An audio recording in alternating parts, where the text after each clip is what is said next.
이번 주말 동안에 부동산 하루에만 3건의 글을 올렸는데 조금 전 2건. 이 주말 동안 한 5건 올렸다고 지금 봐야 되는 거죠. 지금 보면 연달아서 아침 8시 45분, 밤 11시 49분, 다시 이튿날 아침 7시 3분. 눈 뜨면 부동산, 자기 전에 부동산 글 올린 거고, 오늘 조금 전에 올린 것도 아침에 일어나서 일단 부동산 글 올린 거고요. 저 진정성은 저는 이해가 되는 게 국가 자산의 75%가 잠겨 있어요. 이게 국가 경제에 도움이 됩니까? 그리고 지금 5,000p 시대를 열고 있잖아요. 그러면 기업하고 다 같이 해가지고 이 돈들을 좀 생산적인 곳으로 좀 보내고 기업들도 여기에 좀 보탬이 되기 위해서 배당이나 이런 배당률이나 이런 걸 높여가지고 돈이 머물게 하고 이래서 다 같이 좀 문제를 해결하는 쪽으로 가자고 지금 하는 건데 문제를 해결하고 싶지 않은 사람들이 있는 거예요. 그냥 자신들의 정치적인 이익만 중요하지. 정비 구역에서 할 수 있는 부분에 대해서 규제를 완화해서 해달라는 겁니다. 그리고 네. 쓸데없이 대출 규제하고 전세 끼고 못 사게 한다. 아니 그러면 얼마나 많은 사람들이 현금으로 집을 살 수 있습니까? 전세를 끼고 사고 대출을 일으켜서 집을 사왔던 방식인데 지금 토지거래 허가제를 해서 다 묶어놨잖아요. 그럼 예를 들어서 갑자기 팔라고 합니다. 근데 다주택자 입장에서는 다주택자 주인들이 새 집, 두 집 다 살고 있습니까? 전세를 주고 있잖아요. 그 사람들 나가야 되지 않습니까? 네. 그런데 그 사람들 나가려고 하는데 전세 구하기 쉽지 않잖아요. 이런 상황이 시장의 매물이 잠긴 상황에서 지금 갑자기 5월 9일까지 팔라고요? 아니 우리가 집을 사고 팔고 전세 구하고 이런 게 실험실의 쥐입니까 우리가? 그렇게 쉬운 부동산 정상화를 왜 아직도 하지 못하고 있는지 국민들은 대통령의 현실 인식에 어처구니가 없을 뿐입니다. 이재명 정부 들어 4차례의 부동산 대책이 나왔지만 약발이 먹힌 정책은 단 하나도 없었습니다. 망국적 부동산의 원인이 있다면 그것은 바로 이재명 정부의 망국적 부동산 정책입니다. 네. 그렇게 쉬운 거라고 중요하고 쉬운 거면 진즉하지 왜 못했습니까? 라고 얘기를 했어요. 근데 이 얘기를 듣고 이재명 대통령이 또 글을 올립니다. 뭐라고 했느냐? 언어의 맥락과 의미를 이해 못하니 점점 이게 제목이에요. 말을 축약해서 집값 잡는 게 계곡정비나 주가 5천 달성보다 쉽다고 했더니 말 배우는 유치원생처럼 이 말을 제대로 못 알아듣는 분들이 있습니다. 라고 하면서 국민의힘에 이 글을 같이 공유하면서 이 얘기를 한 거죠. 그러면서 요게 끝이군요. 네. 요렇게 얘기를 했다라는 거예요. 근데 여기 보면은 국민의힘의 요 기사, 요 자체를 같이 공유를 한 고 SNS입니다. 국힘 5,000p보다 쉽다. 부동산 정상화 그럼 왜 못하냐라는 요 기사를 같이 공유를 하면서 유치원생처럼 이 쉬운 걸 왜 못 알아들어요? 라고 지금 얘기를 했다라는 건데 근데 이게 김상일 위원님. 네. 이게 대통령이 직접 야당의 어떻게 보면 성명 반응에 직접 반박에 지금 나선 상황인 거거든요. 근데 이런 경우가 사실 흔치는 않아요. 무슨 일이 있어도 여야끼리 논의를 하세요라고 하지 직접 나서는 경우가 흔치가 않은데 이건 왜 직접 등판했다라고 봐야 되는 겁니까? 그러니까 이제 본인의 그 어떤 진정성이나 의지를 왜곡하고 비판만 하려고 하니까 답답해서 그러신 것 같은데 저도 뭐 이런 방식은 저는 적절하다고 생각하진 않아요. 그냥 정무수석을 보내서 정책을 설명하고 도와달라고 하고 이런 사전적인 행위를 다 하고 그런 것이 없을 때 비난하는 것이 힘을 가진 쪽에서 저는 해야 되는 것이라고 생각하기 때문에 다음부터는 좀 그렇게 해주시기를 저는 대통령께 좀 바라지만 네. 저 진정성은 저는 이해가 되는 게 국가 자산의 75%가 잠겨 있어요. 이게 국가 경제에 도움이 됩니까? 그리고 지금 5,000p 시대를 열고 있잖아요.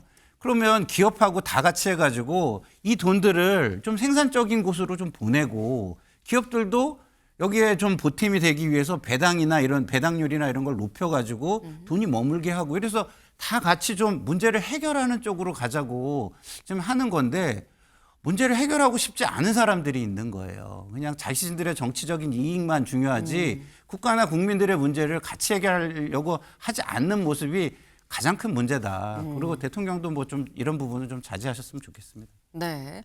대통령이 뭐 이 적절하다고 볼 수는 없지만 어쨌거나 오죽 답답했으면 이러겠느냐. 왜 자꾸 일을 안 되는 방향으로 자꾸 발목을 잡는 이런 형식의 얘기들만 하는지에 대해서 대통령이 좀 화가 난 거 아니겠느냐라는 취지의 말씀을 하셨어요. 근데 그러면서 아까 하신 말씀이 김기현 대변인님 뭔가 이렇게 자꾸 일을 안 되는 쪽으로만 해석을 하느냐라는 얘기도 나왔거든요. 저희 국민의힘 쪽이나 국민들은 방식이 맞습니다. 뭐냐면 공급을 해달라는 거거든요. 근데 시장을 이기는 정부가 없다고 저희는 보고 있는데 이재명 대통령 정부를 이기는 시장이 없다고 말씀을 하시잖아요.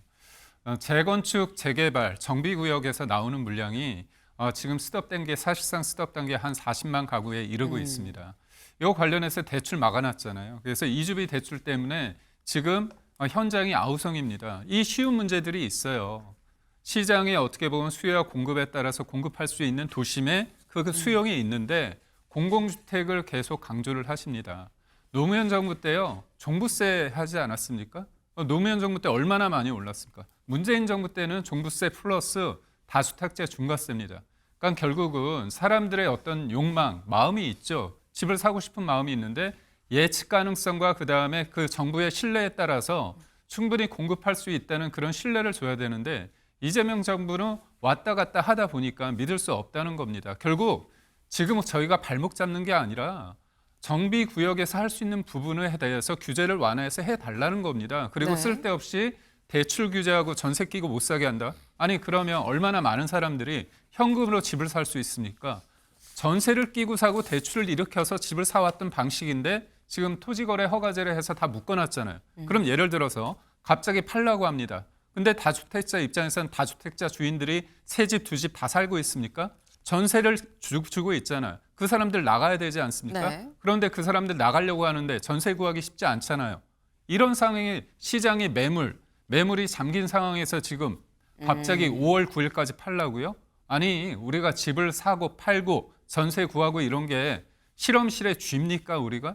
그러니까 결국은 뭐냐면 이거에 대해서 예를 들어서 다주택자를 팔게 한다면 적어도 지난해 여름에는 우리가 이렇게까지 팔게끔 뭔가 출구 전략을 만들어줘야 되는데 대통령이 말한 대로 세상이 다 움직이는 게 아닙니다. 네.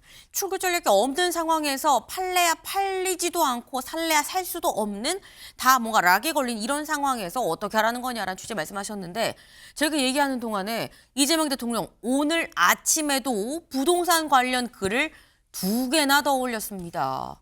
먼저 지금 올린 거, 첫 번째로 올린 거죠.